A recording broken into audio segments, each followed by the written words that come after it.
Fernfreckle's Dream, Chapter 9. As the moons passed, Fernstar gradually became a more confident leader. The anxiousness he had before had reduced itself, and he stopped fearing speaking in front of the whole forest during gatherings. His confidence led from one thing to another, and eventually he found himself risking his lives to protect Moss Clan. Most of his deaths were from protecting his cats. He was terrified at first, but continuing to come back and being praised for his sacrifices really made his heart soften. However, he soon did start to run short on lives, as he had a weakened immune system and got very sick during one leaf bear after rescuing Rush Kit from the icy cold waters of the dividing rivers. He almost had his apprentice, Riverpaw, save him, but he knew better than to risk the life of Running Pond's son. Time has passed, and Fernstar has gotten older. He noticed himself starting to slow down, but that wouldn't stop him from being the best leader he could be. He was welcomed by all, and grew to be close friends with Darkstar. It wasn't too hard for them to connect, as their clans were so peaceful towards each other. Bonestar, however, didn't think too fondly of Fernstar. He often mocked him during gatherings, and Darkstar had to tell him to be quiet. Fernstar thought Bonestar would grow out of his attitude once he became an adult, but he was wrong. He was a leader too. An equal. Therefore, he should be respected. All leaders should be respected, right? It was a quiet April night. Fernstar sat upon the Leader's Rock, accompanied by the leaders of Flower Clan and Frost Clan. He and Darkstar were happily talking away, as usual. Bonestar just ignored them. The cats below them were buzzing with conversations, and Fernstar was glad seeing that everyone was getting along well. However, Bracken Clan wasn't anywhere to be found. As he was about to ask Darkstar about them, he heard Dawnfleck speak. "Sorry for the delay," he breathed as Bracken Clan made their way into the crowd. He leaped up onto the Medicine Cat Rock to sit with Floxberry, Beetlecloud, Cottonleaf, and Hollygaze. "I'm sad to announce that Sandstar's final lives were taken by the fire in our camp a few sunrises ago." Everyone gasped with horror. Fernstar felt his mind go blank. But Sandstar was only leader for 5 moons. How could he have died so quickly? Poor Bracken Clan. I could smell the smoke, but we were too late to help. However, my brother, Emberwind, has taken over as leader, and will now be known as Emberstar. One of his back legs were injured during the fire, but I still believe he will make a wonderful leader. Fernstar watched as Emberstar lifted himself up onto the rock. One of his hind legs was deeply damaged by the fire, like Dawnfleck said, and he had 2 new brown markings on his face. His leader marks. "Poor Emberstar," Darkstar sighed. "I can't imagine what it was like going to the Moonstone with only 3 working legs." "Yeah," Fernstar sighed. "Hey, Emberstar. Welcome to the Leader's Rock." "Thanks," he grunted. "Getting up here is exhausting." "You get used to it. Don't worry." Darkstar smiled. Fernstar felt a spark of jealousy. "Emberstar, you're straight, right?" he blurted out. Yeah, why?" "Prey's been running well in Frost Clan," Bonestar meowed, purposefully cutting everyone off. "However, our deputy, Ribblebreeze, took his own life earlier last moon, and we were forced to replace him with Stoneback, who has been an okay deputy so far." Fernstar looked over at the deputy rock to see Stoneback sitting in between Plumfall and Cedarfall. He seemed to glow with Bonestar's somewhat praise. Fernstar could tell what the gleam in the deputy's eyes meant.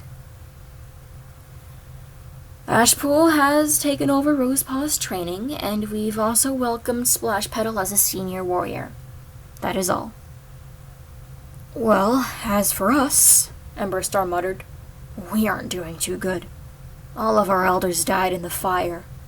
Softlight, Lionsight, Rocktooth, Daisywind, and Oak River are all dead. The Elder's Den is empty now. We also lost a warrior, Greenthorn. He and I were rescuing some kits from the nursery, but his life was taken by the same flames that wounded my leg. I've given my apprentice, Brownpaw, to Briarfish, as I probably shouldn't have an apprentice until I've adjusted to my new lifestyle. And as for who my deputy is, I have chosen Sandstar's sister, Hailglow, in his honor, and of course for her skills. Smokepaw has started his training, Fernstar meowed. Dustbird has shown to be an incredible mentor. Unfortunately, I did have to exile one of my warriors, Stormdream. She was caught cheating on Deer Dawn with a kitty pet. She violated the warrior code, so she was exiled.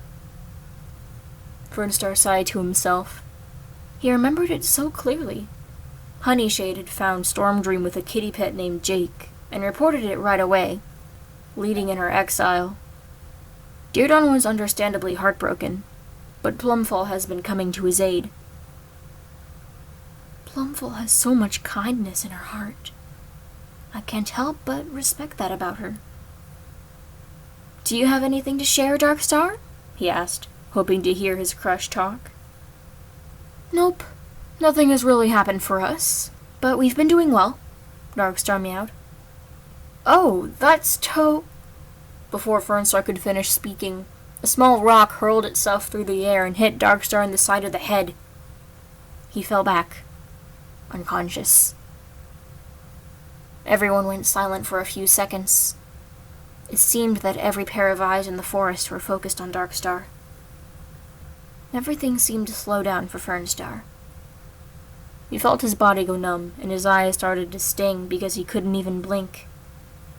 When he found himself able to move again, he quickly fell down and held Darkstar close. Darkstar, can you hear me? He whispered. Please wake up. What's going on? Bonestar shouted. Out of the darkness of the night, a large group of cats seemed to appear. In the front is an old black Tom with burn marks on his sides. His green eyes and unusual grin unsettled everyone. As Fernstar examined the crowd, he noticed Stormdream close behind him. What is she doing? Greetings, clan cats, the Tom meowed. My name is Nettlestar. I was once a Bracken clan cat, but you all must know that you are all very flawed. And yet, my clan, Rogue Clan, would like to live in the forest with you all. Rogue Clan is full of cats that were exiled for breaking your special, pathetic warrior code. We will bring a new beginning to the clans. Simply let us be the 5th clan of the forest, or we'll make you respect us. Silence. Fernstar felt his mind start to race. The only thing he could do was hold Darkstar tighter. I got him. Floxberry lifted herself up onto the leader's rock and attempted to take Darkstar from him. However, he couldn't let him go. He was too scared. You, over there. Nettlestar points to Briarfish. Me? She piped up, panic in her voice. Yes. Don't you think the warrior code is flawed? Stay away from her! A warrior of FrostClan stormed in front of Briarfish and growled. She launched herself at Nettlestar, but he easily dismissed it by slicing the flesh on her muzzle open with a single swipe. She hit the ground with a thud and held her snout in pain. White Pelt! A Tom who looked like her came to her rescue. You all have 1 moon to decide. We will return for the next gathering. Farewell."